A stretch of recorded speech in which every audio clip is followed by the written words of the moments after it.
Jean se leva tôt ce matin-là, enfile sa tenue de travail habituelle, ses outils soigneusement rangés dans sa caisse. C'est un jour comme les autres, pensa-t-il, jusqu'à ce qu'un appel vienne interrompre sa routine bien rodée. Le téléphone sonne, et une voix polie mais distante lui demande de venir effectuer une réparation dans une grande demeure située à Versailles. L'adresse mentionnée lui semble familière, comme un nom qu'il a peut-être déjà entendu, mais il n'y prête pas attention. Curieux mais professionnel, Jean accepte le travail et se met en route vers cette nouvelle mission. À son arrivée, il est accueilli par le portail en fer forgé imposant, orné de détails élégants et dorés, qui s'ouvre devant lui comme un passage vers un autre monde. La maison qu'il découvre est monumentale, une immense bâtisse au style classique, rappelant les grandes demeures de l'ancien temps. Jean, électricien modeste, n'a pas souvent l'occasion de travailler dans un tel cadre. Pourtant, il essaie de rester concentré, retenant son émerveillement et gardant en tête qu'il est ici pour accomplir un travail. Un majordome, vêtu d'un costume impeccable, vient à sa rencontre avec un léger signe de tête, sans un mot de plus que les instructions minimales pour le guider vers la pièce où la prise nécessite réparation. Jean le suit en silence, observant chaque recoin de cette demeure grandiose, les tapis épais, les chandeliers en cristal, les meubles anciens et les tableaux ornant les murs racontent l'histoire d'une famille riche et influente. Il ressent un mélange de fascination et de gêne. Étranger dans cet univers qui lui semble si éloigné de son quotidien, alors qu'il se met au travail, il ne peut s'empêcher de regarder les photographies qui tapissent le mur de la bibliothèque. C'est une galerie de portraits de famille, des images anciennes et récentes, des visages qui semblent traverser les générations. Mais soudain, quelque chose attire son attention et le fait tressaillir. Au milieu de toutes ces photos, une image particulière capte son regard. Il s'approche, les yeux écarquillés, et reste figé devant la photographie. Il la reconnaît instantanément. C'est lui, quand il était enfant. La photo, légèrement jaunie, est encadrée de noir, comme si elle avait une importance particulière. Jean se sent envahi par une vague de confusion et de vertige. Comment est-ce possible? Pourquoi sa propre image, datée d'il y a 25 ans, est-elle accrochée dans cette maison? L'évidence le frappe comme une décharge électrique. Il ne connaît personne dans cette famille, du moins le pense-t-il. Pourtant, il est là, immortalisé sur ce mur, comme s'il avait toujours fait partie de cette maison. Le majordome revient et l'observe. Un peu surpris par son expression figée devant la photo, Jean se retourne vers lui et, d'une voix tremblante, demande à voir le propriétaire de la maison, M. Émile Dubois. Le majordome, sans poser de questions, le conduit vers un salon majestueux où un homme d'un certain âge, élégant et réservé, l'attend. C'est M. Dubois. Jean entre, le cœur battant, partagé entre la nervosité et l'indignation. Il s'avance lentement vers cet homme qui, à première vue, ne semble pas le reconnaître. Prenant son courage à deux mains, il décide de poser la question qui le tourmente depuis qu'il a vu la photo. « Monsieur Dubois, excusez-moi, mais pouvez-vous m'expliquer pourquoi il y a une photo de moi, enfant, dans votre maison ?» Émile Dubois le regarde, pris au dépourvu, et son visage se fige un instant, laissant entrevoir une émotion difficile à cerner. Après quelques secondes de silence, il soupire et détourne légèrement le regard, comme s'il cherchait ses mots. Jean sent une tension dans l'air, quelque chose de profond, d'inavoué, que cet homme a visiblement essayé de garder enfoui. Je pense qu'il serait préférable que nous ayons cette discussion en privé. Finit par répondre M. Dubois, d'une voix rauque. Il invite Jean à s'asseoir, et le majordome s'éclipse discrètement, laissant les deux hommes seuls. Jean sent son cœur s'emballer, tandis que M. Dubois semble rassembler ses pensées. Finalement, le vieil homme prend une profonde inspiration et commence à parler. « Il y a longtemps, très longtemps, j'ai connu une femme nommée Martine. C'était une femme simple, douce, quelqu'un d'exceptionnel, mais il s'arrête un instant, ému, avant de reprendre. Nos familles ne voulaient l'un pas de cette relation. Nous avons été séparés, mais j'ai su des années plus tard, des années, qu'elle avait eu un enfant, un garçon. Jean reste sans voix, une multitude de questions l'assaillant. Monsieur Dubois poursuit, révélant qu'il a récemment retrouvé des indices, suggérant que Jean est cet enfant, son fils. C'est ainsi que cette photo est arrivée ici, dit-il. après des années de recherches infructueuses. Jean, abasourdi, se sent pris entre deux mondes, celui qu'il connaît et celui qu'on vient de lui révéler. Jean reste sans voix, décontenancé par la révélation soudaine que M. Dubois vient de lui faire. Le silence qui s'installe entre eux est lourd. Chaque mot prononcé par Émile résonne encore dans son esprit. Ce dernier, visiblement ému, fixe Jean avec une intensité qui rend le moment encore plus solennel. « Vous êtes en train de me dire que je suis votre fils », balbutie Jean, incapable de formuler clairement ce qu'il ressent. Émile hoche la tête lentement, la voix tremblante. « Oui, Jean, je sais que cela doit être un choc pour vous. Mais j'ai la conviction que vous êtes cet enfant.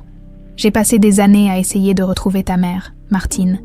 Et ensuite, quand j'ai appris pour l'enfant, j'ai fait tout ce que je pouvais pour te retrouver. » Jean est partagé entre la colère, l'incrédulité et la curiosité. Pourquoi cet homme riche, qui n'a manifestement jamais manqué de rien, n'a-t-il pas pu le retrouver plus tôt? Pourquoi sa mère lui a-t-elle caché une telle vérité? Le sentiment d'avoir été privé de quelque chose d'essentiel le ronge, mais au-delà de ces émotions contradictoires, une question brûle ses lèvres. Si vous étiez tellement désireux de me retrouver, pourquoi avez-vous laissé passer autant de temps? Pourquoi ma mère m'a-t-elle toujours dit que mon père ne voulait pas de moi? Émile baisse les yeux, visiblement accablé par la culpabilité. Les choses n'étaient pas aussi simples. Jean, à l'époque, ma famille ne voulait pas que j'épouse Martine. Ils ont tout fait pour nous séparer et moi, il marque une pause, semblant lutter contre ses propres souvenirs. Je n'étais pas assez fort pour m'opposer à eux. Quand j'ai enfin décidé de la retrouver, elle avait disparu. Personne ne savait où elle était partie. C'est comme si elle s'était évaporée. Les mains de Jean se crispent involontairement, et il sent la colère monter en lui. Alors, c'est tout. Vous avez simplement abandonné. Vous avez cédé à la pression de votre famille, et vous m'avez laissé grandir sans père. Émile, blessé par les paroles tranchantes de Jean, garde le silence pendant un instant. Les yeux brillants de larmes qu'il semble peiner à contenir, il finit par murmurer « Je comprends ta colère, Jean. Je ne cherche pas d'excuses. Et je sais que j'ai échoué. Mais, crois-moi, depuis que j'ai découvert ton existence, j'ai tout fait pour te retrouver, cette photo. Je l'ai obtenue récemment. » Après des années de recherches infructueuses, Jean se lève, agité, et commence à faire les 100 pas dans le salon, son regard se posant tour à tour sur les tableaux et les meubles somptueux qui décorent la pièce. Il réalise que toute cette richesse, cette opulence, n'a rien de commun avec son monde. Il se sent étranger ici, comme un imposteur dans cette maison qui pourrait être la sienne, mais dont il ignore tout. Ma mère, elle m'a toujours dit que mon père ne s'intéressait pas à moi, qu'il avait une vie ailleurs, et qu'il ne voulait pas de nous. Pourquoi n'a-t-elle jamais rien dit? Pourquoi m'a-t-elle fait croire que... Sa voix se brise. Emporté par la tempête d'émotions qui l'envahit, Émile, sentant le besoin de ne pas envenimer la situation, s'approche de lui avec précaution. Peut-être qu'elle voulait te protéger, Jean. Protéger ton cœur d'une histoire douloureuse, d'un père qui n'a pas su être là pour toi. Martine est une femme forte, mais je sais qu'elle a dû endurer beaucoup de souffrances. Jean se tourne vers lui, le regard dur. Alors, vous vous attendiez à quoi? Que j'arrive ici, que je découvre cette photo, et que je sois subitement heureux de retrouver un père qui m'a abandonné. Les mots résonnent dans la pièce. Frappant Émile comme un coup de poing, il prend une profonde inspiration, acceptant l'ampleur de la douleur qu'il a causée, même involontairement. Non, je n'attends rien de toi, Jean. Je voulais juste que tu connaisses la vérité. Même si elle est difficile à entendre, je ne peux pas réparer le passé. Mais, si tu le souhaites, j'aimerais avoir une chance de mieux te connaître, de rattraper le temps perdu. Jean, toujours partagé entre la colère et la tristesse, hésite. Ce père qu'il ne connaît pas lui tend la main. Et pourtant, il se sent incapable de la saisir. Il pense à Martine, à tout ce qu'elle a sacrifié pour lui. Et il se demande si renouer avec cet homme n'équivaut pas à une trahison envers elle. Mais en même temps, il sait que ce chapitre de sa vie restera incomplet s'il ne cherche pas à en savoir plus. Il prend une grande inspiration et, d'une voix tendue, déclare « D'accord, monsieur Dubois, je vais parler à ma mère. Je veux savoir pourquoi elle m'a caché tout ça.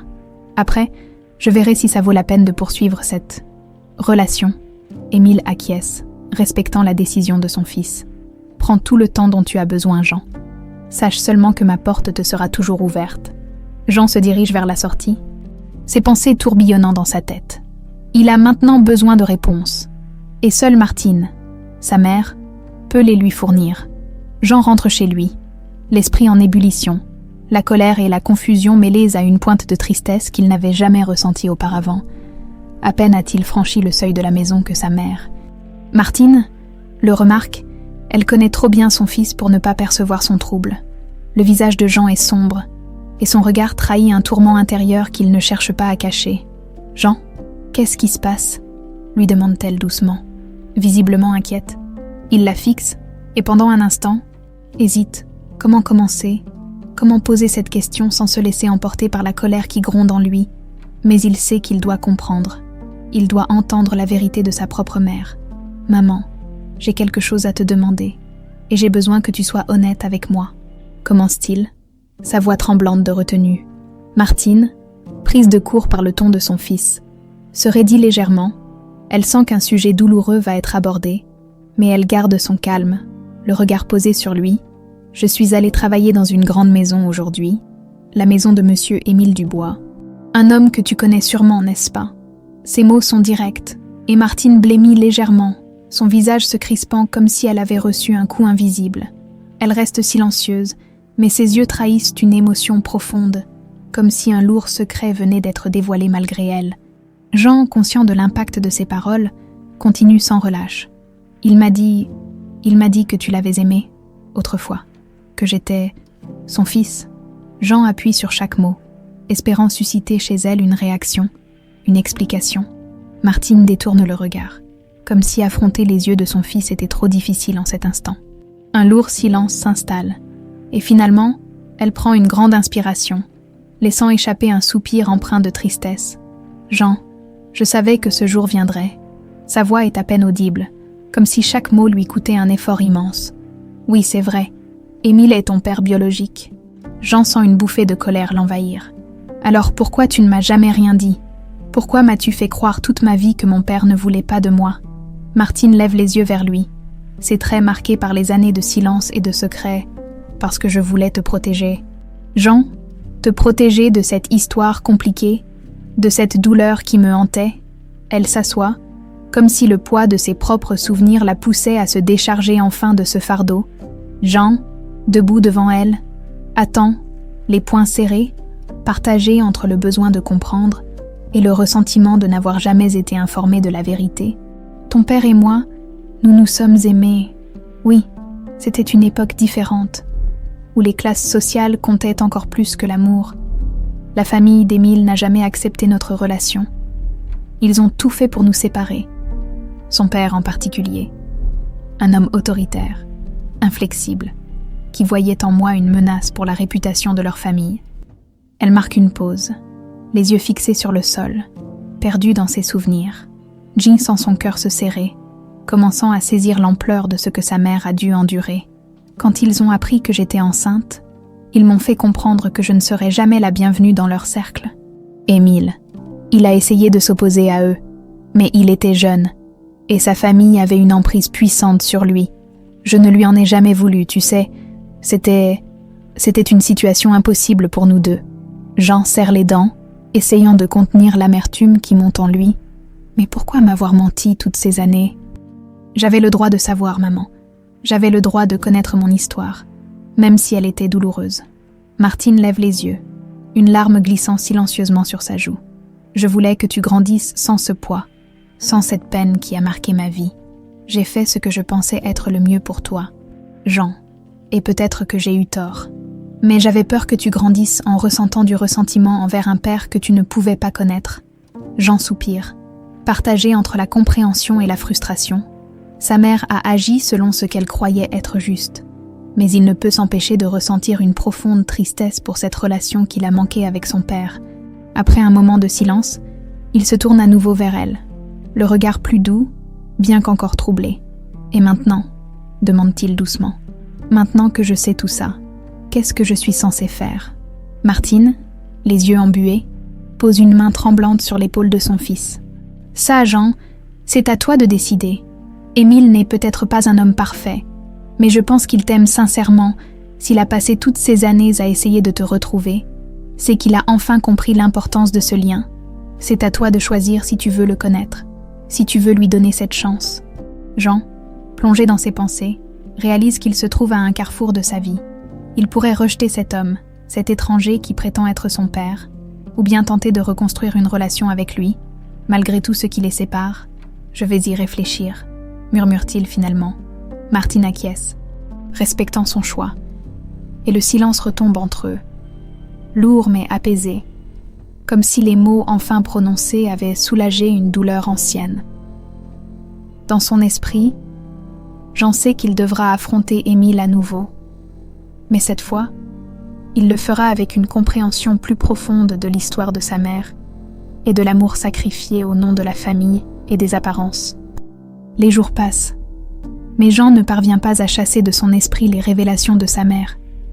L'idée que son père biologique, cet homme riche et distant, l'ait recherché pendant des années et veuille maintenant construire une relation avec lui, le laisse perplexe. La colère s'est peu à peu apaisée. Laissant place à une curiosité qu'il ne parvient pas à ignorer, finalement, après de longues nuits d'hésitation, Jean décide de retourner voir Monsieur Dubois. Il sait que cette conversation ne sera pas facile, mais il sent que c'est un pas qu'il doit franchir pour avancer. Il retourne donc à la somptueuse demeure de Versailles, où il est à nouveau accueilli par le majordome. Cette fois, cependant, Jean est plus sûr de lui, prêt à affronter cet homme qui, en dépit de tout, partage son sang. Monsieur Dubois l'attend dans le salon, debout près de la grande baie vitrée qui donne sur un jardin parfaitement entretenu. Il se retourne à l'arrivée de Jean. Un mélange d'espoir et d'anxiété dans les yeux, Jean prend une grande inspiration avant de parler. « J'ai parlé à ma mère », commence-t-il, d'un ton qui trahit encore une certaine réserve. « Elle m'a raconté ce qui s'est passé entre vous et comment votre famille l'a forcé à partir. » Émile acquiesce. Visiblement soulagé que Martine ait enfin révélé la vérité à leur fils. « Je suis content que tu sois venu, Jean. J'espérais que tu comprendrais pourquoi les choses ont été si compliquées. » Jean, toujours sur la défensive, croise les bras. Comprendre, c'est difficile à dire, mais je veux essayer de comprendre. Et peut-être essayer de vous connaître, même si ça ne sera pas simple. Émile, ému par l'ouverture de son fils, lui fait signe de s'asseoir. Merci, Jean. Merci de me donner cette chance. Je sais que j'ai beaucoup de choses à te prouver, et je ne m'attends pas à ce que tu me pardonnes du jour au lendemain, mais j'aimerais qu'on fasse ce chemin ensemble, si tu le veux bien. Jean hoche la tête, mais avant même qu'il ne puisse répondre, un détail de leur conversation précédente lui revient à l'esprit. Vous m'avez dit que votre père était à l'origine de notre séparation, vous savez, aujourd'hui, en vous parlant. Je me demande, pourquoi n'avez-vous jamais pu le convaincre de vous laisser mener votre propre vie? Émile détourne légèrement le regard, une ombre passant sur son visage. Mon père était un homme très strict, Jean. Il pensait que la famille et son honneur passaient avant tout le reste.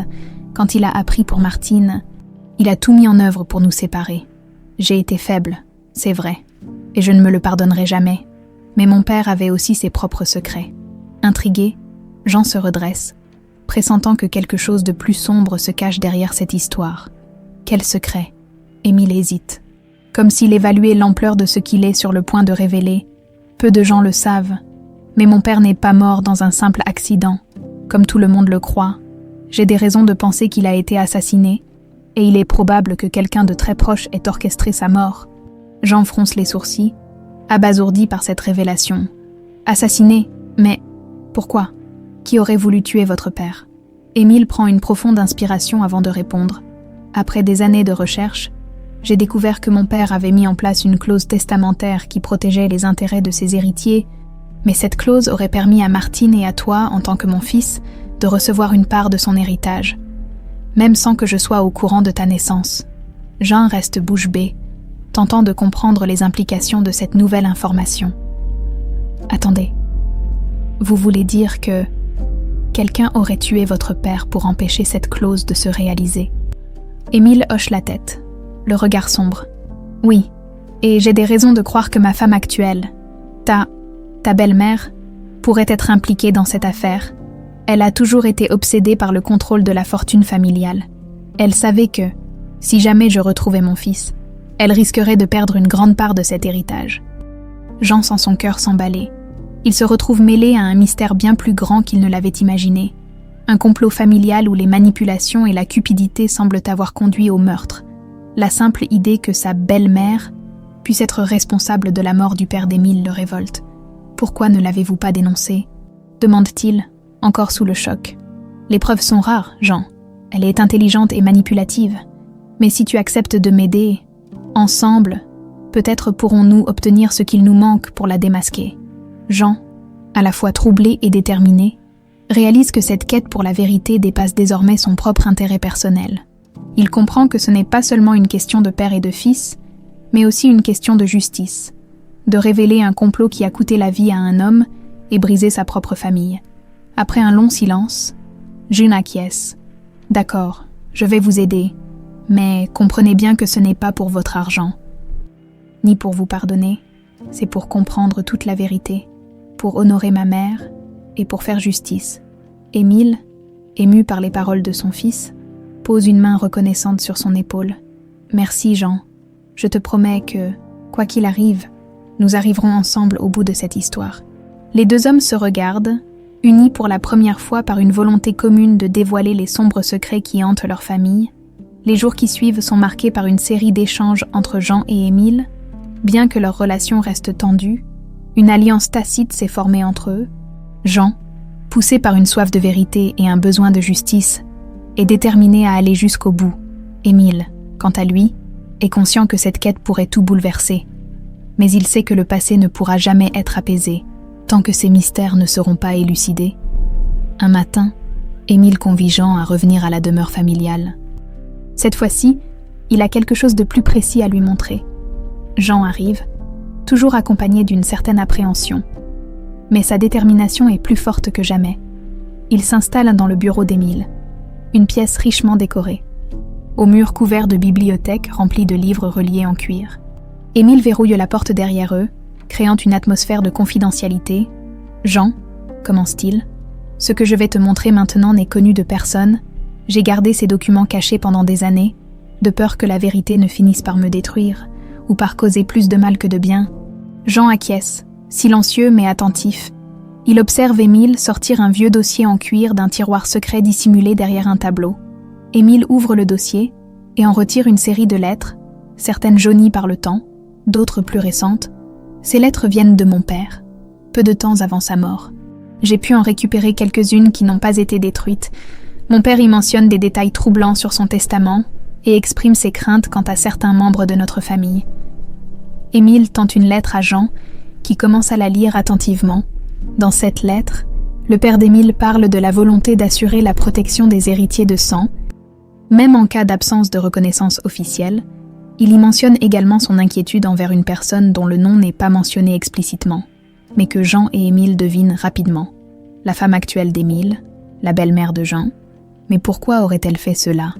demande Jean, perplexe, tout en continuant à lire. « Si elle vous aimait vraiment, pourquoi aurait-elle voulu saboter tout ce qui vous tenait à cœur, quitte à commettre un crime ?» Émile soupire profondément, le visage assombri. « Je pense qu'elle ne m'a jamais réellement aimé, Jean. Elle aimait ce que je représentais. Le pouvoir, l'influence et surtout l'argent. Quand elle a compris qu'un héritier, même illégitime, pourrait lui ôter une part de cet empire, elle a vu ça comme une menace directe et mon père a dû s'en rendre compte. Le cœur de Jean bat plus vite alors qu'il commence à réaliser l'ampleur du complot. Donc, elle aurait tué votre père pour s'assurer que vous ne découvriez jamais ma véritable identité, pour être certaine que je ne pourrais jamais revendiquer ma part. » Émile hoche tristement la tête. « Oui, et elle a été suffisamment rusée pour camoufler le tout en accident. J'ai tenté de rassembler des preuves, mais tout ce que j'ai obtenu n'est qu'indirect. Ce sont des lettres, des insinuations, rien de concret qui pourrait tenir devant un tribunal. » Jeanne, envahie par une rage sourde, serre les poings. « On ne peut pas la laisser s'en tirer comme ça. Elle a non seulement volé la vie de votre père, mais elle a aussi brisé nos vies. Séparé notre famille, elle a manipulé tout le monde pour conserver un pouvoir qui ne lui revient pas. » Émile hoche la tête avec détermination. « C'est pour cela que j'ai besoin de ton aide. Jean, je ne peux pas la confronter seule. Pas sans risquer de tout perdre à nouveau, mais avec toi à mes côtés. Nous pourrions réunir suffisamment d'éléments pour enfin révéler son vrai visage. Jean, emporté par un élan de résolution, accepte. D'accord, je suis avec vous. Nous devons fouiller, chercher chaque preuve possible. Peut-être que d'autres membres du personnel savent quelque chose, ou que des témoins de l'époque se souviennent de détails cruciaux. Les deux hommes se lancent alors dans une quête minutieuse, interrogeant discrètement le personnel de la maison. Jean apprend que plusieurs domestiques, présents depuis des années, avaient entendu des conversations suspectes, des menaces voilées, des disputes violentes entre Émile et sa femme, notamment après la mort de son père, le jardinier, un homme âgé qui connaît bien l'histoire de la famille, leur confie à demi-mot qu'il a toujours trouvé les circonstances de la mort du père d'Émile étranges, surtout après avoir surpris la belle-mère de Jean, en train de brûler des papiers dans le jardin. Peu de temps après le drame, elle prétendait que c'était des vieux papiers sans importance, mais j'ai toujours pensé que c'était louche, murmure le jardinier. Depuis ce jour, je me suis toujours méfié d'elle. Chaque nouvelle information intensifie la détermination de Jean, la tension monte, et il réalise que cette femme a exercé une emprise sur sa vie sans qu'il le sache, influençant indirectement son destin, le privant d'un père et d'une vie qu'il aurait pu connaître. Plus il en apprend, plus sa soif de justice grandit. Leurs recherches les mènent également vers un ancien avocat de la famille Dubois. Aujourd'hui retraité, Émile le contacte discrètement, et l'homme accepte de les rencontrer. Lors de cette rencontre, il révèle que le testament original du père d'Émile contenait effectivement des clauses protectrices pour les descendants illégitimes, clauses qui ont disparu mystérieusement peu avant sa mort. Je ne sais pas comment elle a fait, explique l'avocat, mais elle a réussi à contourner la loi d'une manière que je ne pourrais jamais prouver, même si je sais ce qui s'est passé. Cette révélation finale est le point culminant de leur enquête. Jean et Émile savent désormais qu'ils tiennent des preuves indirectes mais puissantes qui pourraient étayer leurs accusations. Ils se regardent, unis par un but commun, décidés à poursuivre cette quête de justice jusqu'au bout. Nous savons ce qu'elle a fait, murmure Jean. Maintenant, il ne nous reste plus qu'à la faire tomber. La découverte des preuves indirectes et des témoignages recueillis auprès du personnel de la demeure ne fait qu'attiser la détermination de Jean et d'Émile. La tension entre eux et la belle-mère de Jean est palpable, mais ils savent qu'ils doivent rester prudents pour éviter qu'elle ne soupçonne quoi que ce soit avant qu'ils aient tous les éléments nécessaires pour la confronter. Jean et Émile décident de mettre en place un plan pour révéler ses manigances de façon irréfutable. Ils savent que la confrontation directe ne serait pas suffisante. Elle est experte en manipulation et pourrait facilement se retourner contre eux. Ils ont donc besoin d'une stratégie plus subtile qui la pousserait à se trahir elle-même. Un soir, alors qu'ils discutent de leur plan dans le bureau d'Émile, ce dernier propose une idée audacieuse. Organiser un rendez-vous avec elle, en faisant croire qu'il a enfin décidé de la confronter au sujet du testament de son père. Ils espèrent ainsi la prendre au dépourvu et obtenir d'elle un aveu ou une réaction qui confirmerait ses véritables intentions. Elle est intelligente, Jean, mais elle ne pourra pas s'empêcher de réagir si elle sent que je suis proche de la vérité, et avec toi pour m'accompagner, elle sera peut-être déstabilisée au point de se trahir. Jean approuve le plan. Bien qu'il soit conscient des risques, il prépare les détails avec soin, déterminé à ne rien laisser au hasard. Émile informe sa femme qu'il souhaite la voir en privé pour discuter de l'héritage de son père, lui laissant entendre qu'il a découvert des choses qu'il n'avait jamais sues. La belle-mère accepte la rencontre, sans savoir que Jean sera également présent. Le jour venu, Jean se rend à la demeure avec Émile. L'esprit tendu mais résolu, ils attendent dans le salon, où un silence pesant règne, jusqu'à ce que la belle-mère fasse son entrée. Elle arbore son masque habituel de politesse et de calme, mais Jean peut lire une lueur de méfiance dans son regard. Émile prend la parole en premier, d'une voix froide et détachée.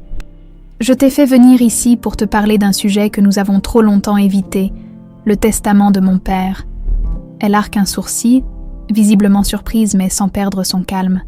« Le testament de ton père. Mais Émile, tu sais bien que tout cela est de l'histoire ancienne. Nous avons tout réglé il y a des années. » Jean, jusqu'alors silencieux, intervient, son regard perçant rivé sur elle. Est-ce vraiment le cas ? Parce qu'il semblerait que certaines clauses aient mystérieusement disparu de ce testament, des clauses qui protégeaient les intérêts de tous les descendants d'Émile, même ceux dont l'existence était inconnue. La belle-mère, légèrement déstabilisé, garde une apparence de contrôle. Mais ses mains trahissent un léger tremblement. « Jean, je ne comprends pas de quoi tu parles. Je n'ai jamais rien eu à voir avec ces affaires de famille. » Émile, voyant son malaise, enfonce le clou. « Mon père m'a laissé des lettres où il exprime des craintes, où il laisse entendre qu'il se sentait menacé. Ces craintes étaient infondées, n'est-ce pas ?» Un court silence s'installe, et Jean observe chaque réaction de sa belle-mère. Son regard, auparavant glacial, devient soudain dur et hostile. Elle comprend qu'ils savent bien plus qu'elle ne le pensait. « Très bien », finit-elle par dire d'un ton cinglant, son masque de politesse tombant soudainement. « Oui, ton père avait raison de se méfier. Il était vieux, aveuglé par des principes absurdes, et par l'idée de partager sa fortune avec n'importe qui. Il ne comprenait pas ce que cela signifiait de construire un empire et de tout risquer pour un fils caché. Un bâtard. Jean sent une vague de colère l'envahir à ces mots, mais il se force à garder son calme. Sa belle-mère continue, se déchaînant sans plus de retenue. « J'ai fait ce qu'il fallait pour protéger notre héritage. Pour m'assurer que cette fortune reste entre des mains dignes, ce vieil homme était trop faible pour prendre les décisions nécessaires. Alors oui, j'ai agi pour le bien de la famille, pour notre avenir. » Émile, secoué par cette confession, tente de contenir son propre choc. « Tu es en train de me dire que tu as assassiné mon père, que tu as orchestré sa mort pour protéger ta part de l'héritage. » Elle le fixe sans ciller, le regard empli de mépris. « Assassiner est un grand mot. J'ai simplement fait ce qui était nécessaire. Et oui, si je devais recommencer, je le referais, pour protéger ce que j'ai construit. » Jean, ne pouvant plus contenir sa rage, s'avance vers elle. « Vous avez détruit des vies. Vous avez empêché un père et un fils de se connaître. Pour votre propre avidité, vous avez volé des années de bonheur à 2 personnes pour de l'argent. » Elle éclate d'un rire sec et amer. « Oh, pauvre petit Jean, tu penses vraiment que tu mérites de faire partie de cette famille? Tu n'es rien de plus qu'un intrus, une tache dans notre lignée, si je l'ai fait. C'était aussi pour me débarrasser de toi. » Jean serre les poings, mais il sait que c'est le moment de rester maître de lui-même. Il jette un regard rapide à Émile, qui acquiesce discrètement. Ce dernier appuie sur un bouton caché sous la table, révélant ainsi un dispositif d'enregistrement dissimulé. « Merci pour cette franchise, » déclare Émile d'une voix froide. « Tu viens d'avouer assez de crimes pour que justice soit enfin rendue. » La belle-mère blanchit en réalisant qu'elle vient de tomber dans un piège. Son assurance disparaît, remplacée par une panique visible. Elle regarde autour d'elle, comme un animal pris au piège, cherchant désespérément une échappatoire. « Vous n'oseriez pas utiliser ça contre moi, Émile » crie-t-elle, la voix tremblante. Jean, avec un calme glacial, lui répond « Vous avez détruit des vies pour votre propre avidité, vous devez payer pour cela. » Émile se lève. Regardant sa femme pour la dernière fois avec un mélange de dégoût et de tristesse, « Ce n'est plus entre tes mains. La justice s'en chargera. » Ils quittent la pièce, laissant derrière eux une femme désormais brisée, ayant perdu tout pouvoir. Pour la première fois depuis des années, Jean sent un poids se lever de ses épaules. Il a enfin fait face à celle qui a causé tant de douleur, et il sait qu'il n'est plus seul dans cette bataille. La justice est en marche. Jean et Émile, désormais confiants que justice sera rendue, quittent la pièce en silence, laissant derrière eux une belle-mère désemparée et démasquée. Cependant, ils savent que ce n'est pas encore fini. Il reste à faire en sorte que la justice officielle prenne le relais pour arrêter cette femme qui a manipulé leur famille pendant tant d'années. Les jours suivants sont marqués par une série de démarches. Émile, déterminé à en finir une fois pour toutes avec les secrets de famille, se rapproche des autorités, fournissant les enregistrements de la confession de sa femme. En parallèle, Jean est convoqué pour donner son témoignage, expliquant comment il a découvert sa véritable identité et les mensonges qui entouraient la fortune familiale. Les 2 hommes se sentent unis dans cette quête de vérité, mais la tension continue de monter. Alors qu'ils espèrent une issue favorable, ils commencent à recevoir des signes inquiétants. Un soir, alors que Jean rentre chez lui, il remarque qu'une voiture qu'il ne connaît pas le suit depuis plusieurs rues. Ses instincts se réveillent, et il décide de faire plusieurs détours pour vérifier s'il est bien suivi. À sa grande surprise, la voiture ne le quitte pas. Restant à une distance calculée, en arrivant devant chez lui, Jean se précipite à l'intérieur, ferme rapidement la porte et par la fenêtre, observe discrètement la voiture qui s'arrête brièvement, puis repart dans la nuit. Une sueur froide coule dans son dos. Il comprend que la situation est plus dangereuse qu'il ne l'imaginait. Ses soupçons se confirment quand il reçoit un message anonyme sur son téléphone, menaçant de faire disparaître tous ceux qui se mettent en travers de leur route. Il n'a aucun doute. La belle-mère ne compte pas se laisser abattre sans combattre. Elle semble avoir mobilisé des moyens pour les intimider, voire pire. Le lendemain, il informe Émile de l'incident, et les deux hommes comprennent qu'ils sont en danger. Émile, malgré son calme apparent, ne peut cacher son inquiétude pour son fils nouvellement retrouvé. Elle est prête à tout pour garder ce qu'elle pense être à elle, murmure Émile, le regard sombre. Mais je ne la laisserai pas te faire du mal, Jean. Il décide de prendre des mesures de précaution. Émile renforce la sécurité de sa demeure et contacte un avocat pour accélérer les démarches judiciaires. Pendant ce temps, Jean essaie de maintenir une routine normale. Même s'il reste vigilant à tout signe suspect, les nuits sont courtes et agitées, et la menace omniprésente les plonge dans un état d'alerte constant. Un soir, alors qu'il rentre à nouveau chez lui, Jean découvre que la porte de son appartement a été forcée. La panique s'empare de lui alors qu'il s'introduit prudemment à l'intérieur. Tout est sans dessus-dessous, les tiroirs sont ouverts, les papiers éparpillés, comme si quelqu'un avait cherché quelque chose d'important. Rien ne semble avoir été volé, mais l'intrusion est un message clair. Il est surveillé, et ceux qui s'opposent à la belle-mère sont visiblement en ligne de mire. Décidé à ne pas céder à la peur, Jean prend des photos des dommages et contacte immédiatement la police pour déposer une plainte. Mais il sait que ces intimidations ne cesseront pas tant que sa belle-mère n'aura pas été arrêtée. L'enquête prend du temps, et le système judiciaire avance à son propre rythme. Ce qui ne fait qu'exacerber la tension. Émile, lui aussi, subit des pressions. Des rumeurs commencent à circuler dans les cercles d'affaires, insinuant qu'il pourrait être impliqué dans des affaires sombres. Il comprend que sa femme, même sur le point de perdre, tente de salir sa réputation pour le déstabiliser, mais il garde la tête haute, sachant que la vérité est de leur côté. Dans un dernier geste de provocation, la belle-mère d'Émile décide de revenir au manoir, défiant ouvertement l'autorité et la présence de Jean. Elle fait irruption dans la demeure, refusant de partir jusqu'à ce qu'Émile accepte de la recevoir. Jean, alerté de la situation, arrive rapidement pour la confronter une dernière fois. Elle se tient là, dans le salon, le visage fermé, le regard empli de rancœur. Elle ne cache plus ses intentions, ni son mépris pour Jean. « Vous pensez vraiment que tout ce petit cirque va m'empêcher d'obtenir ce que je veux ?» lance-t-elle, sa voix glaciale résonnant dans la pièce. « Cette famille, cet héritage, tout ça m'appartient, et je ne laisserai pas un fils illégitime salir le nom des Dubois. » Jean, malgré la colère qui bouillonne en lui, garde son calme. « Votre arrogance est ce qui causera votre chute. Vous vous êtes battu toute votre vie pour un pouvoir qui ne vous appartenait même pas. Mais cette fois, la justice l'emportera, et vous ne pourrez plus manipuler qui que ce soit. » Elle éclate de rire, un rire froid et méprisant. « La justice, vous avez une foi bien naïve dans ce système, mon cher. Les gens comme moi ne tombent pas aussi facilement. Nous savons comment tourner les lois en notre faveur. » Jean la fixe, dégoûté par son mépris total pour les autres.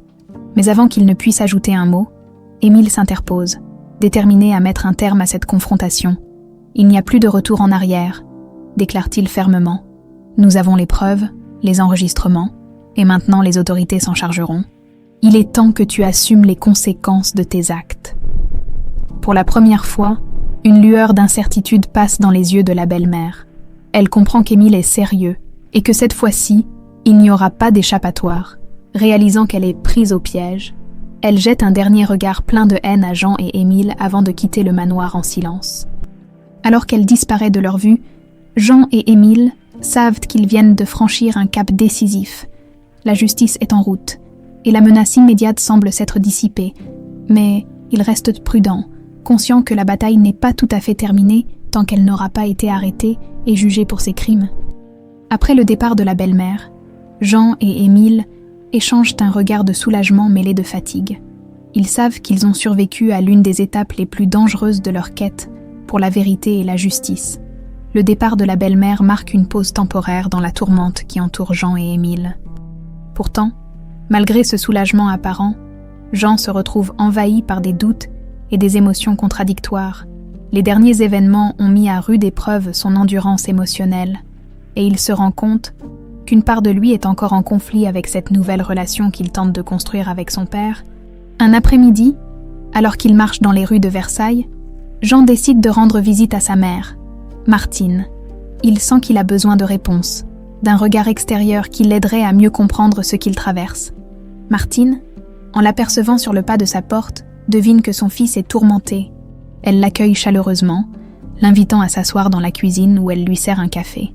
Après un moment de silence, Jean laisse échapper un soupir lourd de tension et finit par parler. « Maman, je ne sais pas si je fais bien en restant dans cette histoire.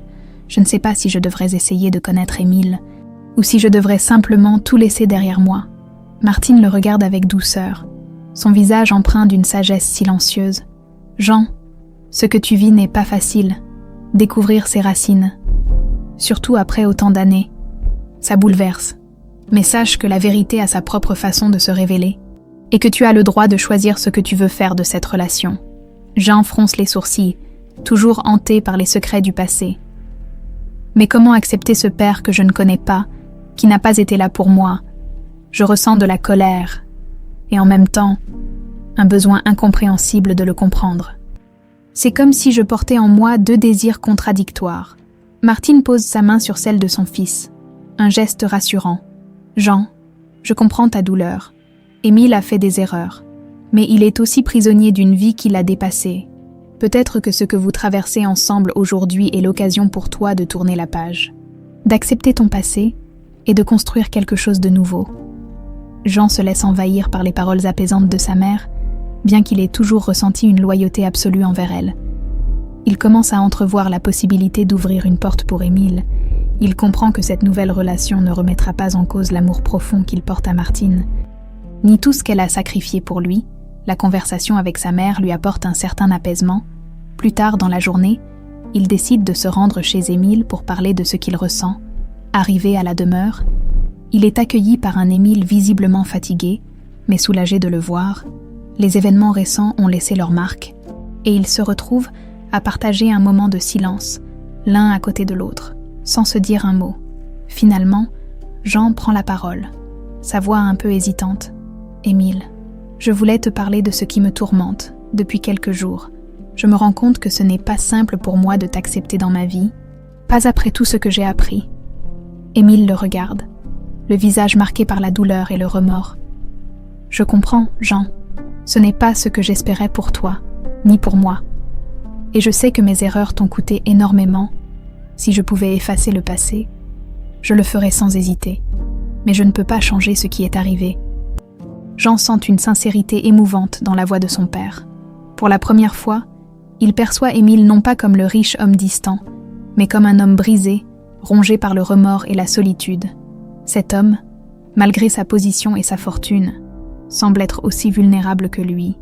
« Ce que je veux dire, » reprend Jean, « c'est que je veux essayer d'apprendre à te connaître, même si ça prendra du temps, et même si je ne sais pas où cela nous mènera, mais je ne veux plus fuir cette partie de moi. » Un sourire timide se dessine sur les lèvres d'Émile, qui acquiesce en silence, visiblement touché par les paroles de Jean. « Merci, Jean. C'est tout ce que je pouvais espérer, et je promets de ne jamais te décevoir, ni d'attendre de toi plus que ce que tu es prêt à donner. » Ils passent ainsi l'après-midi ensemble, partageant des histoires et des souvenirs. Essayant maladroitement de rattraper le temps perdu, Émile raconte à Jean des anecdotes sur sa jeunesse, sur les choix qu'il a dû faire et les rêves qu'il a abandonnés. Jean, de son côté, partage des fragments de sa propre vie, de son travail d'électricien, de ses petites victoires et de ses déceptions. Malgré les tensions passées, une complicité naît peu à peu entre eux. Ils se rendent compte que, malgré les années de séparation et les différences de milieu, ils partagent certains traits de caractère, des goûts et même des gestes similaires. C'est comme si, malgré la distance, un lien invisible les avait toujours unis. Cependant, en rentrant chez lui ce soir-là, Jean est encore assailli par des doutes. Il réalise que le chemin vers la réconciliation avec son père sera long et semé d'embûches, mais il se promet de continuer cette voie, de donner à cette relation la chance de se développer, même si cela signifie affronter des souvenirs douloureux et des questions sans réponse. Il pense à sa belle-mère, Toujours en liberté, bien que la procédure judiciaire avance, cette femme qui, par sa soif de pouvoir, a bouleversé tant de vies, reste une menace, une ombre qui plane sur leur nouvel équilibre. Jean sait que cette bataille n'est pas encore terminée. Mais cette fois, il n'est plus seul, pour la première fois. Il se sent en paix avec l'idée de se battre aux côtés d'Émile, un père qui, malgré ses erreurs, semble sincèrement désireux de réparer le passé. La réconciliation naissante entre Jean et Émile les pousse à renforcer leur détermination à faire tomber leur ennemie commune, la belle-mère. Avec le soutien des autorités et leur propre réseau de contacts, ils savent que la justice est désormais en marche, mais ils veulent s'assurer que rien ne viendra contrecarrer leurs efforts pour obtenir réparation. Quelques jours après leur dernière discussion, Émile reçoit un appel de son avocat, lui annonçant que la belle-mère a été officiellement convoquée pour un interrogatoire. Elle est désormais la suspecte principale dans l'affaire de la mort du père d'Émile, et des preuves indirectes continuent de s'accumuler contre elle. Cependant, sa position sociale et son influence lui permettent de retarder la procédure. Jean et Émile comprennent qu'elle ne se rendra pas sans résistance. C'est alors qu'ils décident de jouer leur dernière carte, organiser une confrontation directe et publique, une situation où elle ne pourra plus se cacher derrière des manipulations. Ils mettent au point un plan, lors d'une réception importante, où de nombreux amis de la famille et membres influents de la société parisienne seront présents. Ils décideront de la confronter ouvertement, en s'assurant que des témoins dignes de foi assistent à l'événement. Ce sera l'occasion pour elle de répondre aux accusations, et pour eux de lui exposer les conséquences de ses actes. La veille de la réception, Jean passe la soirée chez Émile, revoyant les détails de leur plan et rassemblant les preuves qu'ils ont accumulées. Il ressent un mélange d'appréhension et de colère en pensant à ce qu'ils s'apprêtent à faire. Cette femme, qui a manipulé la vie de son père, qui a volé son propre héritage et tenté de le réduire au silence, aura enfin à répondre de ses crimes, le jour de la réception. L'atmosphère est tendue. Jean et Émile arrivent ensemble. Leur alliance évidente pour tous les invités présents. Les rumeurs vont bon train, chacun chuchotant à propos de l'affaire qui a récemment éclaté autour de la famille Dubois. La belle-mère arrive plus tard, sereine et impassible, entourée de quelques-uns de ses alliés, sans se douter du piège qui lui est tendu. Lorsque la réception bat son plein, Jean et Émile s'approchent d'elle, leur présence imposante la mettant immédiatement mal à l'aise. Émile prend la parole, d'une voix forte et assurée, attirant l'attention des invités autour d'eux. « Nous avons des choses à régler, ici et maintenant », déclare-t-il. Les yeux fixés sur elle, « Tu n'as jamais eu à répondre de tes actes, et il est temps que tout le monde sache ce que tu as fait. » Elle tente de garder son calme, affichant un sourire méprisant. « Émile, tu délires. Je ne sais pas de quoi tu parles. » Jean, à son tour, prend la parole, la regardant droit dans les yeux. « Vous avez manipulé cette famille. Vous avez assassiné un homme. Et vous avez détruit des vies pour votre propre avidité. Aujourd'hui, il est temps de faire face à la vérité. » Les invités, interloqués, observent la scène avec attention. Le silence règne dans la salle, chacun suspendu aux mots de Jean et d'Émile. La belle-mère, sentant l'étau se resserrer, perd peu à peu son assurance et tente de se défendre. « Vous n'avez aucune preuve. Ce ne sont que des accusations ridicules, » s'écrie-t-elle, sa voix teintée de panique. Mais Émile est prêt. Il sort une copie des enregistrements audio et les présente aux invités. « Voici les preuves de ta culpabilité. Tu as avoué avoir orchestré la mort de mon père, et d'autres éléments corroborent ton implication. » Des murmures de choc et d'indignation se font entendre dans la salle. Les regards se tournent vers la belle-mère, désormais démasquée, qui essaie en vain de trouver une issue. Acculée, elle ne trouve rien à dire et se contente de fixer Émile et Jean avec une haine sourde. Soudain, dans un dernier élan de colère et de désespoir, elle se jette sur eux, criant des insultes et des menaces. La sécurité intervient pour la retenir, et elle est emmenée hors de la salle sous les regards sidérés des invités. Elle hurle qu'elle reviendra, qu'elle se vengera, mais ses mots se perdent dans le tumulte des murmures autour d'elle. Jean et Émile se tiennent côte à côte, soulagés mais éprouvés par cette confrontation qui a exposé toute l'ampleur de la trahison familiale.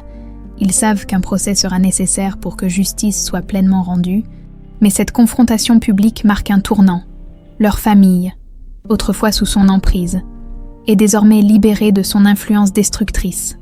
Après le départ de la belle-mère, Jean et Émile sont entourés par des proches et des amis, qui les félicitent pour leur courage et leur détermination à faire éclater la vérité.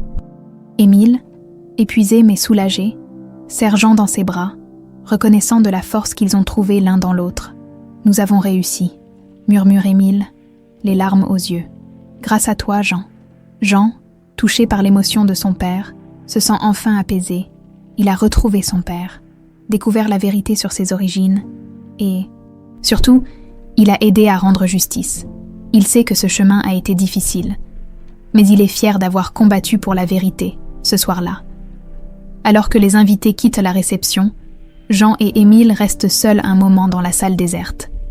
Ils échangent un regard de complicité, conscients d'avoir tourné une page sombre de leur histoire familiale. « Je suis prêt à construire quelque chose de nouveau avec toi », déclare Jean, un sourire aux lèvres. Émile hoche la tête, ému. « Moi aussi, Jean. » Ils se tiennent là, en silence, savourant le calme après la tempête. Les semaines qui suivent la réception sont marquées par une série de démarches judiciaires visant à traduire la belle-mère de Jean en justice. La confession enregistrée lors de la confrontation publique, combinée aux témoignages et aux preuves recueillies par Jean et Émile, permet aux autorités de bâtir un dossier solide contre elle. Cependant, même acculée, elle refuse de céder et mobilise ses avocats pour tenter de se défendre. Jean et Émile assistent ensemble aux premières audiences. C'est la première fois qu'ils font face à cette femme depuis la réception. Elle se tient droite, affichant une expression glaciale, mais Jean peut percevoir les signes de tension sur son visage. Elle n'a plus l'assurance arrogante qui l'habitait autrefois. Sa position est désormais fragilisée, et elle sait que son emprise sur la famille Dubois est sur le point de s'effondrer. Au cours du procès, de nombreux témoins sont appelés à témoigner, notamment des membres du personnel qui, pendant des années, ont été témoins silencieux des manipulations et de l'autorité brutale de la belle-mère. Les récits s'accumulent, peignant le portrait d'une femme qui n'a reculé devant rien pour conserver son pouvoir. Allant jusqu'à manipuler et intimider ceux qui osèrent la contredire, Jean est appelé à la barre pour témoigner. Il raconte avec sincérité comment il a découvert sa véritable identité et la manière dont il a peu à peu dévoilé le rôle de sa belle-mère dans la mort du père d'Émile et dans la manipulation de sa famille. Son témoignage est puissant, émouvant, et il sent que les jurés sont touchés par sa détermination à rechercher la vérité. Malgré la souffrance que cela a engendrée, à un moment du procès, c'est au tour d'Émile de témoigner, avec calme et dignité. Il relate les années de silence et de douleur, de culpabilité et de regret. Il avoue, avec une franchise désarmante, qu'il a failli à protéger ceux qu'il aimait, mais qu'aujourd'hui, il est déterminé à faire justice pour son père et pour Jean. Son discours émeut profondément l'audience, et Jean ressent une profonde fierté pour cet homme qu'il peut désormais appeler père sans hésitation. La belle-mère, sentant la pression monter et comprenant que sa défense est de plus en plus fragile, tente une dernière manœuvre. Elle accuse Émile d'avoir toujours voulu l'évincer, de l'avoir piégé pour récupérer la totalité de la fortune. Elle déclare, d'une voix tremblante, qu'elle est la véritable victime dans cette affaire. Cependant, les preuves sont irréfutables. Les enregistrements de sa confession, les témoignages des domestiques et les lettres du père d'Émile suffisent à montrer la vérité. Les jurés la regardent désormais avec mépris. Conscients que toutes ces manigances ne sont que l'expression d'une soif de pouvoir insatiable, finalement, après plusieurs jours de procès, le verdict tombe. Elle est reconnue coupable de complicité de meurtre, de manipulation et de fraude. La sentence est prononcée, et elle est condamnée à une peine de prison ferme. Jean et Émile ressentent un immense soulagement à l'énoncé de la sentence. Ils ont enfin obtenu justice, et la menace qui pesait sur leur famille est définitivement écartée. Après le procès, Jean et Émile sortent du tribunal, entourés de journalistes et de membres de la famille qui viennent les féliciter pour leur courage. La tension accumulée au fil des mois semble enfin se dissiper, et ils se retrouvent tous les deux dans un moment de paix, de calme après la tempête. « C'est fini », murmure Jean, comme pour se convaincre lui-même que cette épreuve est réellement derrière eux. Émile, ému, acquiesce en silence. « Oui, c'est fini, Jean, et tout cela c'est grâce à toi. » Ils échangent un regard empreint d'affection et de respect. Jean sait qu'il a gagné bien plus qu'un procès. Il a retrouvé un père, découvert la vérité sur ses origines, et trouvé une paix intérieure qu'il n'avait jamais connue. Plus tard dans la soirée, Ils se retrouvent chez Émile pour un dîner en famille. Martine est présente, entourée de proches venus célébrer la victoire. L'ambiance est chaleureuse, empreinte de sourires et de rires. Jean réalise qu'il est enfin en paix avec lui-même, avec sa mère et avec son père, et que cette épreuve les a rapprochés d'une manière qu'il n'aurait jamais imaginée. Au milieu du repas, Émile prend la parole, un sourire ému aux lèvres. « Je voulais vous remercier tous, et en particulier toi, Jean. Sans ta force et ta détermination, nous n'en serions pas là aujourd'hui, grâce à toi. Cette famille est plus forte, plus unie. » Jean, touché par les mots de son père, hoche la tête en silence, sentant une vague d'émotion monter en lui. Pour la première fois de sa vie, il se sent vraiment à sa place, entouré de gens qu'il aime et qu'il accepte pour ce qu'il est. Alors que la soirée se poursuit, il prend un moment pour observer Émile et Martine discuter ensemble. Les cicatrices du passé ne disparaîtront jamais totalement, mais elles ont permis de forger une nouvelle union. Une nouvelle famille. Jean sait que le chemin pour se reconstruire ne sera pas facile, mais il est prêt à affronter l'avenir avec ceux qui lui sont chers. Ce soir-là, Jean se couche avec un cœur apaisé, conscient que cette quête de vérité, aussi douloureuse qu'elle n'ait été, l'a libéré d'un poids qu'il portait sans le savoir. Les semaines qui suivent le procès marquent un tournant décisif pour Jean et Émile. La belle-mère est en prison, et avec elle disparaît l'ombre oppressante qui planait depuis des années sur la famille Dubois. Libérés de cette emprise, Jean et Émile peuvent enfin envisager de reconstruire des liens, loin des mensonges et des trahisons du passé. Un matin, Émile invite Jean à le rejoindre pour une promenade dans les jardins de la propriété familiale. Il est temps de parler de leur avenir, de ce qu'ils souhaitent bâtir ensemble. Les deux hommes marchent en silence, profitant de la sérénité des lieux. Enfin, Émile prend la parole, brisant le silence. « Jean, je sais que le chemin pour se retrouver n'a pas été facile. Nous avons traversé bien des épreuves. Mais aujourd'hui, je veux que tu saches que ma porte sera toujours ouverte pour toi.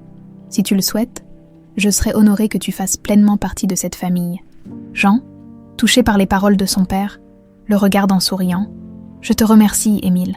Ce que nous avons traversé m'a changé.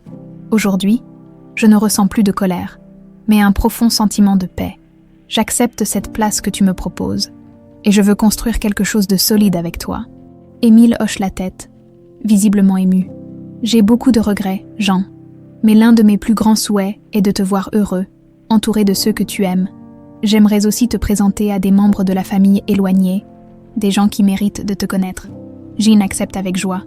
Pour la première fois, il se sent prêt à assumer pleinement son rôle au sein de cette famille, à embrasser cette part de son identité longtemps refoulée. Les projets commencent à germer dans son esprit, et il réalise que cette union avec Émile lui ouvre de nouvelles perspectives, un avenir qu'il n'aurait jamais imaginé. Quelques semaines plus tard, Émile organise une réunion familiale où il présente officiellement Jean comme son fils. Ce moment est solennel et émouvant. Chaque personne présente étant consciente de l'importance de cet événement, Jean est accueilli chaleureusement et il sent que sa présence est acceptée. Même parmi les membres les plus influents de la famille, lors de cette réunion, Émile fait une annonce inattendue. Il révèle qu'il prévoit de se remarier.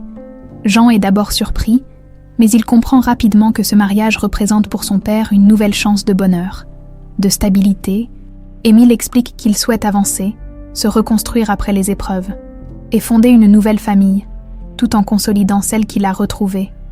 « Tu auras bientôt un frère ou une sœur, Jean, » déclare Émile avec un sourire. « Et j'espère que tu seras là pour lui, pour l'accueillir comme un membre de notre famille. » Jean, surpris mais touché, sourit à son tour. « Bien sûr, Émile, ce sera une chance pour nous tous de bâtir quelque chose de nouveau. » Ce projet de nouvelle famille renforce encore leur relation, et Jean se sent plus fort, entouré par un amour qu'il n'avait jamais connu auparavant. Il s'investit dans cette nouvelle dynamique familiale avec une sincérité et une énergie nouvelles, prêt à offrir son soutien à ce frère ou cette sœur qui viendra agrandir leur foyer. Au fil des mois, Jean se rapproche de plus en plus de son père. Ils apprennent à se découvrir dans un cadre apaisé, loin des tourments du passé. Émile lui enseigne les valeurs et les traditions familiales, lui parle de ses ancêtres, des fondements de leur lignée, et Jean se sent honoré de recevoir cet héritage. Il réalise que, malgré les souffrances endurées, il a retrouvé bien plus qu'un père. Il a retrouvé un héritage, une histoire, une identité. Avec le temps, Jean décide également de reprendre ses études pour enrichir ses connaissances. Émile l'encourage dans ce projet, lui offrant son soutien et ses conseils. Il souhaite voir son fils évoluer, développer ses talents et trouver sa place dans le monde. Fort de cette identité qu'il a enfin embrassée, la belle-mère, quant à elle, reste un souvenir douloureux. Mais elle appartient désormais au passé. Sa présence s'efface peu à peu, et le souvenir de ses manipulations n'est plus qu'une ombre lointaine dans la mémoire de Jean et d'Émile. Ils préfèrent se concentrer sur l'avenir, sur les promesses d'un monde nouveau, débarrassés des secrets et des mensonges. Un jour, alors qu'ils dînent ensemble, Jean exprime sa gratitude à Émile. « Merci papa, de m'avoir donné cette seconde chance. Grâce à toi, j'ai trouvé ma place, ma famille et un sens à ma vie. » Émile, les yeux brillants d'émotion, lui répond d'une voix douce. « C'est moi qui devrais te remercier, Jean. Tu m'as offert la rédemption. Et j'ai retrouvé mon fils. J'espère que nous pourrons encore vivre de beaux moments ensemble, en paix. » Ils lèvent leur verre, célébrant ce nouveau départ, ce renouveau familial qu'ils ont bâti ensemble. Un jour à la fois. Le passé a laissé des cicatrices, mais ils savent que le plus important est de continuer à avancer, à construire un avenir serein et prospère. Jean, pour la première fois de sa vie, ressent une profonde sérénité. Il est enfin libre du poids des secrets, libre d'être lui-même, entouré de ceux qu'il aime. Il sait que sa vie ne sera plus jamais la même, mais il l'accueille avec joie et confiance. Et c'est ainsi que, main dans la main avec son père, Jean se lance dans cette nouvelle vie, fort des liens qu'ils ont forgés et des leçons qu'ils ont apprises ensemble.